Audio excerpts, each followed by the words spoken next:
領域展開 Déception, la fin de Jujutsu Kaisen a déçu, très clairement. Que ce soit pour ceux qui n'ont pas été satisfaits par la conclusion de certains personnages, du manque d'informations concernant le statut des exorcistes désormais connus du monde entier, ou tout simplement de l'absence de développement pour ceux qu'on aimait suivre. Et même si pour moi, comme je l'avais expliqué dans mon ultime review du manga, la conclusion avec le dernier chapitre par les différents outils de narration, flashback, discussion, scène dans l'au-delà, m'a satisfaite concernant les personnages de Gojo et Sukuna, Gojo étant parti et demandant qu'on l'oublie et qu'on avance, même si Yuji ne l'oubliera jamais, mais il avancera et nous aussi, Sukuna ayant lui ouvert les yeux, et même s'il est resté fidèle à lui-même jusqu'à la fin, est prêt à tenter autre chose car sa voix qu'il considérait comme juste la mener à la défaite, et donc ça y est, c'est le moment de changer, ça reste tout de même indéniable. La conclusion à ce niveau-là, j'ai beau la trouver belle, c'est vrai qu'il y a de la déception. Et s'il y en a, c'est bien qu'une partie de cette grande histoire est problématique. Mesdames et messieurs, ici Chage et on se retrouve aujourd'hui pour analyser le problème de Jujutsu Kaisen. Une grande histoire qui nous a fait autant vibrer que déchanter. Et même si je pense que tout le monde sera d'accord sur le fait que cette histoire a un énorme potentiel, bah c'est peut-être justement pas l'histoire qu'on voulait nous raconter. Et on va détailler ça, n'hésitez pas à liker ou disliker la vidéo, commentez, donnez votre avis en commentaire sur cette analyse et abonnez-vous si vous n'êtes pas encore abonné. Et on commence tout de suite par le problème de Jujutsu Kaisen.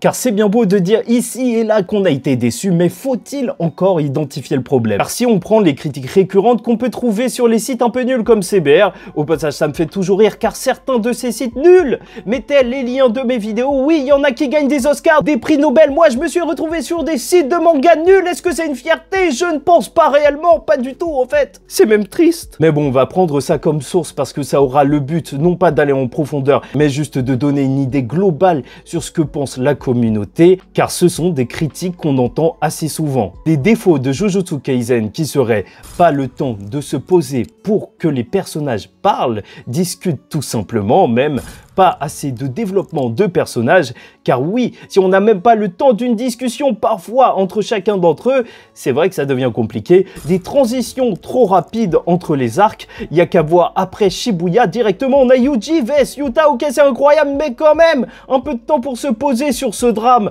ça aurait pas fait de mal. Les personnages qui meurent trop vite, Nobara, RIP, enfin non, enfin voilà, capacité sous-utilisée parfois, salut Akari, ou surtout Uraume. Et en somme, ces critiques, elles disent bien quelque chose de l'œuvre. C'est que ce qui n'a pas plu dans Jujutsu Kaisen, dans un certain sens, c'est pas ce qui a été écrit, mais justement ce qu'il manque à cette histoire. Typiquement, on a des éléments qu'on aurait aimé voir. Geto, Yuki, leur opposition sur l'avenir du monde de l'exorcisme, bah ce sera pas aller super loin, et avec la fin, on a l'impression même que ça mènera nulle part. Mais encore, ça, ce n'est pas le plus gros. Yuki a fait le tour du monde, passé toute sa vie à écrire un livre sur l'âme qui n'aura servi à rien.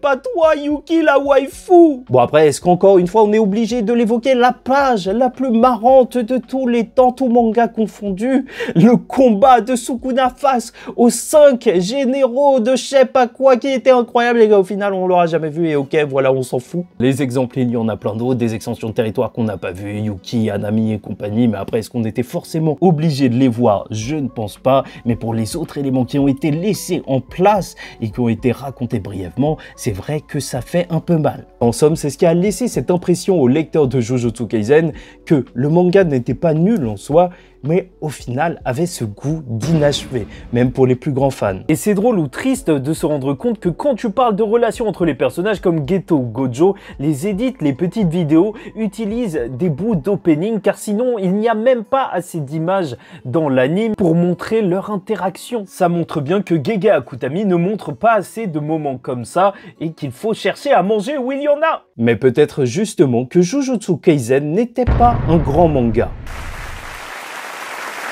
On se calme, je dis ça littéralement, c'est une critique, mais sur l'univers en lui-même. Car soyons précis, s'il y a déception, c'est bien qu'on considère qu'il y avait un problème au niveau de nos attentes.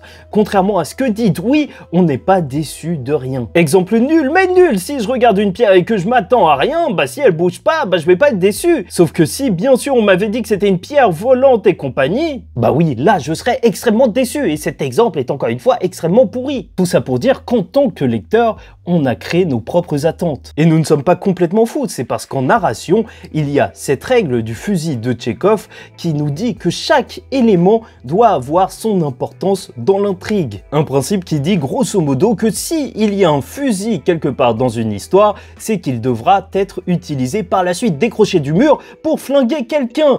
Et à l'époque des théories et des fans fous qui s'arrêtent sur chacun des détails, comme moi bien évidemment, bah ça fait mal si ces détails qui sont posés durant toute l'intrigue ne sont pas utilisés, car on s'attendait à quelque chose. C'est peut-être en partie de ma faute qu'il y avait des attentes. Je fais partie de la génération Naruto, One Piece, où chaque élément sont examinés et auront une importance par la suite. Si on nous parle au début du manga de Jinbei, l'homme poisson, le Shichibukai, bah pour moi c'est une évidence que ce n'est pas juste pour présenter Arlong et que ça aura une incidence par la suite et qu'on le rencontrera. T'es raciste? Oui. Hein? T'es raciste? Oui.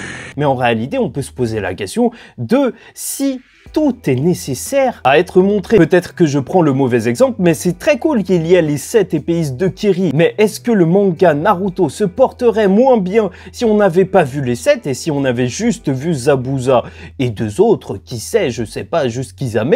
Bah en réalité, je sais pas, peut-être même que ça aurait apporté plus de rythme à l'histoire de Naruto avec cette grande guerre finale qui était longue pour beaucoup de lecteurs. Peut-être que certains éléments faisaient extrêmement plaisir à voir, mais qui n'étaient pas vital à l'intrigue, de la même manière que, en réalité, je pense les auteurs de l'anime pensaient pareil, et donc on fait cet épisode hors série sur le curry de la vie avec Rock Lee durant l'ère de diffusion de Naruto avant Shippuden pour nous montrer un autre épéiste de Kiri et élargir le lore, parce que peut-être que cette histoire des 7 épéistes de Kiri pouvait juste rester dans le lore et pas revenir dans l'intrigue principale avec les autres. Et je pense que Gege Akutami en réalité est ce genre d'auteur qui, au contraire d'un Kishimoto ou Oda, va laisser plein d'éléments inexploités s'il ne les juge pas assez intéressants. Qui ne voulait peut-être pas écrire ce genre d'histoire depuis le début, une histoire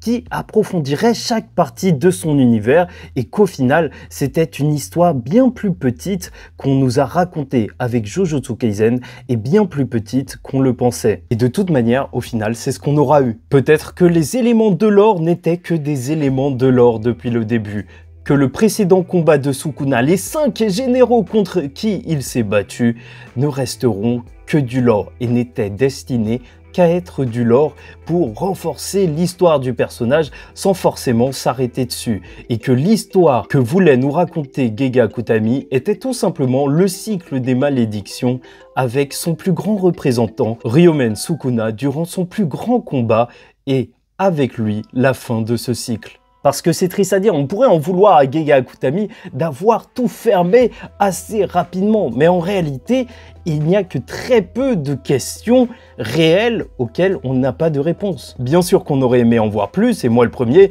mais du côté des soldats, Kenjaku nous l'a expliqué que c'était juste pour avoir plus de sacrifices pour son monstre ultime. Les clans, on a eu l'explication qu'ils vont s'auto-détruire, et voilà, tout simplement, peut-être que pour l'auteur, il n'y avait rien d'extrêmement intéressant à raconter hormis ça. Et personnellement, je sais que c'est un petit peu bizarre que je parle de ça, mais je préfère les séries aux films. Tout simplement parce qu'on peut prendre plus le temps pour s'arrêter sur les personnages, avoir plus de discussions entre eux, même établir plus le lore d'un univers.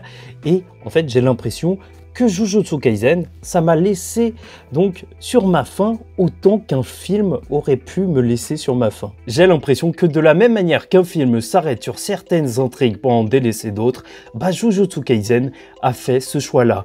Un choix de s'arrêter sur le plus important, un petit peu à la manière d'un film et non comme une réelle série. Et c'est là, à mon avis, qu'on en vient à quelque chose d'extrêmement intéressant, car on peut réduire le problème à quelque chose de très simple en réalité. Tout simplement la question du rythme.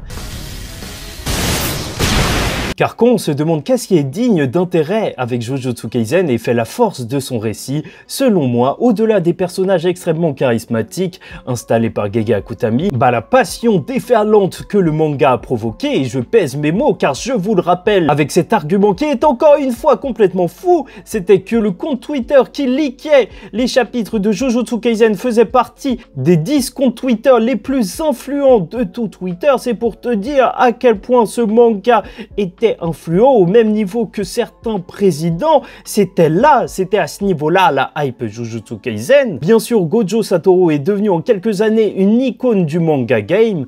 Bah, tout ça est dû au récit effréné, paradoxalement. Car si le manga générait autant de trafic sur un réseau social, si on en discutait autant, c'est bien que chaque chapitre était propice à la discussion et donc plus ou moins clé, ce qui veut dire qu'en contrepartie, on avait peu de chapitres où on pouvait se poser ou poser les événements. Parce que c'est à la fois le grand défaut de l'œuvre et aussi sa plus grande force, son rythme effréné. Littéralement, là je vais te lâcher les exemples et crois-moi, même moi ça m'a choqué en relisant tout ça de voir à quel point certains éléments sont effleurés, mais surtout à quel point il y en a lors parfois d'un seul et même arc. Tout ça pour une seule chose. Hype! Bien évidemment qu'on aurait aimé voir les combats de Sukuna dans le passé. Certes, ça aurait été incroyable, mais en réalité, après le combat de fin qui était quand même assez long, si on s'était tapé juste avant un flashback avec plein de combats encore et encore de Sukuna, je pense que certains auraient vomi. Le rythme là a eu le mérite de garder notre intérêt chapitre après chapitre. Peut-être pas pour tout le monde quand Kusakabe s'est ramené, mais franchement j'ai trouvé ça génial. Et on va prendre un exemple plus parlant, l'exemple qui est aimé des fans par milliers. Je parle bien évidemment de l'incident de Shibuya. Oh, gomen. L'arc préféré peut-être de la communauté qui nous a montré en réalité énormément d'événements, que ce soit Gojo qui se fait sceller, l'attaque des fléaux de classe S, Nanami qui est mort, Chozo qui est venu venger ses frères, Toji contre Megumi revenu d'entre les morts, Sukuna qui se déchaîne avec la dépression de Yuji qui en a suivi, et Nobara avec sa fin funeste. Puis tout ça bien évidemment mêlé à tout le plan de Kenjaku. Mais en réalité, quand on se pose 2 minutes, on se rend compte qu'une cinquantaine de chapitres pour tout ça, c'est quand même archi violent. Même juste quelques épisodes, c'est archi rapide pour tous ces événements. Chacun d'entre eux aurait pu, je vous le dis très clairement, faire un arc entier de mission pour la mort de Nanami. Je pense que personne ne s'en serait plaint. Un arc entier pour la mort de Nobara, je pense que beaucoup l'auraient peut-être demandé pour qu'il y ait plus de choses à manger. Et c'est ça que je trouve fou en réalité. C'est qu'en tant que lecteur, on apprécie autant le rythme, parce qu'on apprécie énormément Shibuya, qu'on a du mal avec à certains moments, ou peut-être tout simplement que Gege Akutami aurait dû poser le rythme par la suite tout simplement. Mais le problème de Jujutsu Kaisen était présent depuis bien longtemps. Son rythme effréné était là depuis le début. Shibuya, c'était la 3e mission de Yuji. Et vous avez vu le carnage que c'était. Parce que t'inquiète pas qu'en comparaison, l'éclipse de Berserk, t'avais eu beaucoup de temps pour vivre avec Guts avant de vivre ce traumatisme horrible. Non merci. Et c'est ça, peut-être le prix à payer pour avoir créé une série avec autant de hype. Car on a eu des enchaînements de combats d'anthologie sans pause, peu de chapitres pour poser l'intrigue, mais donc aussi beaucoup de chapitres dignes d'intérêt. Et peut-être tout simplement que ça se paye au final de faire une histoire aussi rythmée. Que en comparaison, on aurait préféré que Gege Akutami fasse comme Eiichiro Oda et mette un peu de temps à poser ses intrigues. Bon, peut-être pas autant que dans un combat de sumo.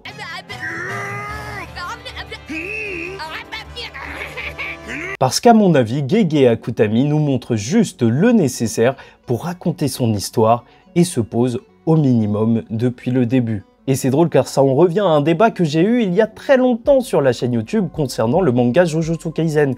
J'avais déjà évoqué cette question lors du retour de Yuta dans l'intrigue parce que je disais qu'il n'y avait pas forcément besoin de lire le tome 0 pour comprendre tous les tenants et aboutissants du personnage de Yuta. Car on nous le répétait, même si c'était bref, on pouvait suivre la série. J'ai l'impression que en fait c'est la même chose à l'échelle de l'histoire tout entière et que c'était vraiment comme ça que Gege Akutami écrivait l'histoire, pour le meilleur et pour le pire, je le répète encore une fois, mais donc avec le strict nécessaire pour écrire une histoire. Et en plus, il y a des problèmes qui découlent de cela, comme par exemple le fait que Jujutsu Kaisen est dirigé pour le Japon.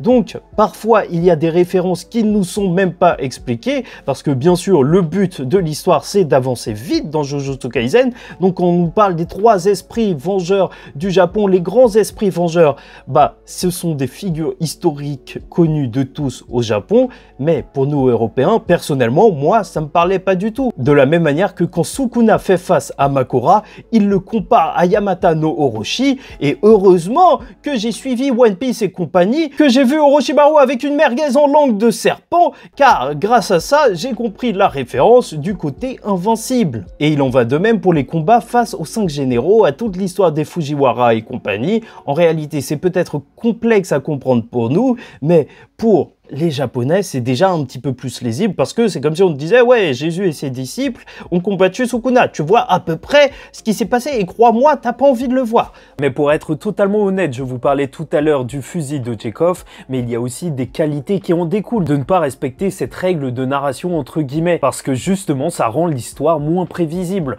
On ne sait pas ce qui a réellement de l'importance, même si ça a été évoqué. Peut-être que c'est juste de l'évocation, que les origines de Yuta en réalité n'ont pas une grande d'importance. Et oui, c'est un petit peu triste, c'est véritablement à double tranchant car ça rend le récit imprévisible.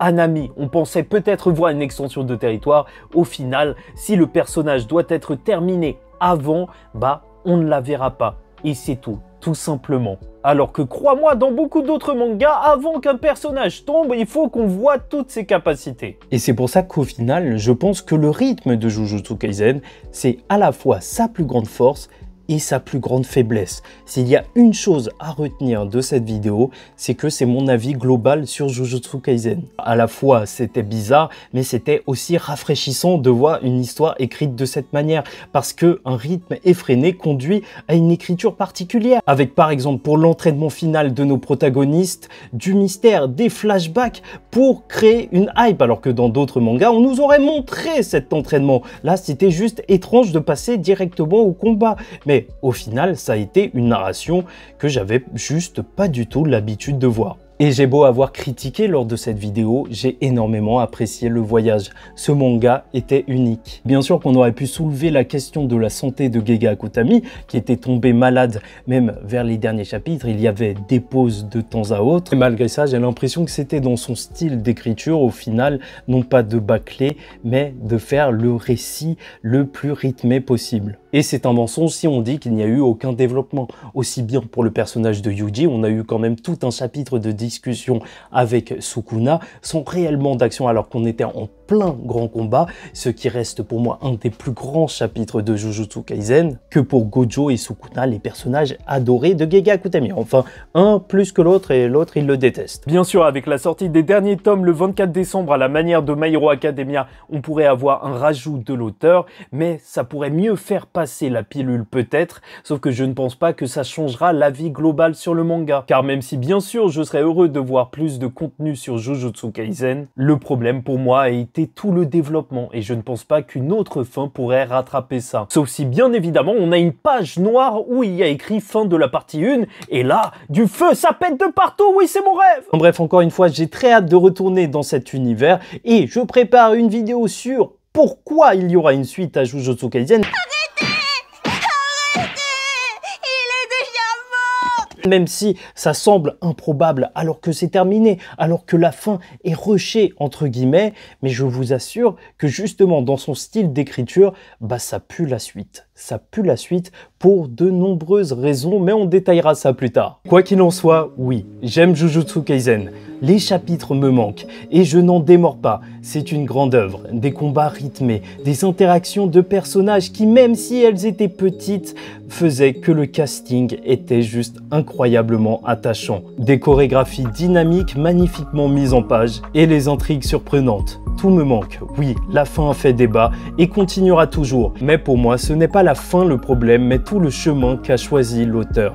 De tout concentrer sur le plus intéressant, quitte à y laisser des plumes, quitte à ne pas s'arrêter. Et qui sait, peut-être que le vrai problème de Jujutsu Kaisen n'est pas le lore inexploité ou le rythme, mais juste nous, qui en attendions plus d'une histoire, qui n'avait pas vocation de parler d'un univers entier, mais juste d'un cycle qui se sera brisé. Et de la plus grande des malédictions, Ryomen Sukuna, qui peut désormais reposer en paix.